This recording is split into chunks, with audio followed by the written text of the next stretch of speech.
Good morning, church.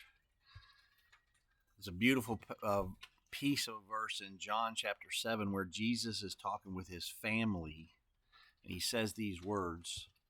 His family's, his brothers and sisters who still don't really believe in him or wanting him to go into Jerusalem, where there's a lot of controversy and a lot of threats to his life, and it's just a lot of tension. I called it in our series we're teaching on James, his brother, the book of James by his brother. I call it the uh, messy family, the Messiah's messy family. There's all this tension in the family. And in John chapter 7, Jesus speaks to that issue. He says, the world cannot hate you, talking to his brothers and sisters, his family, his personal family. But it hates me because I testify of it, that its deeds are evil. And Jesus is just saying, I can testify of the world that it's evil. You guys don't believe in me, so they're never going to hate you. When you're following Christ and Christ is in you, Colossians says Christ dwells in us, you can identify evil and sinful behavior and deeds. You see evil that's around you. You see darkness. The simple truth for this morning is, if you are a sincere follower of Christ, and that you do not excuse and ignore sin or evil.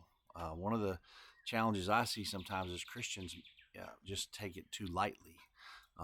You note it, you identify it, you testify of it as wrong, as Jesus does.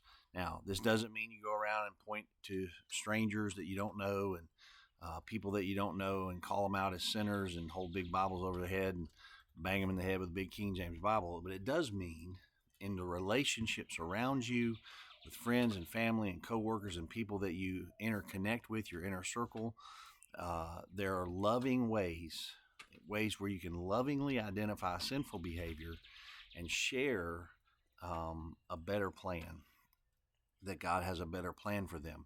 Jesus continually uses analogies, stories, questions to help people see their sinful, foolish behavior. He continually does that. And we can read in the scriptures how he does that. We do not judge others to condemn them. We don't see the evil in them and then judge them negatively or down, because all of us are sinners. We've all sinned. We all have the same problem. But we share with them light, so we can lead them to the light of the gospel. They're in darkness. We want to lead them to the gospel. So the way I sort of say it is, we see the sin and we share the light. We offer hope, not condemnation, because we're all sinners saved by grace. So we talk to them like we are right where they are, have been where they are, and we have the joy of understanding some light and some hope, and we want to share it with them.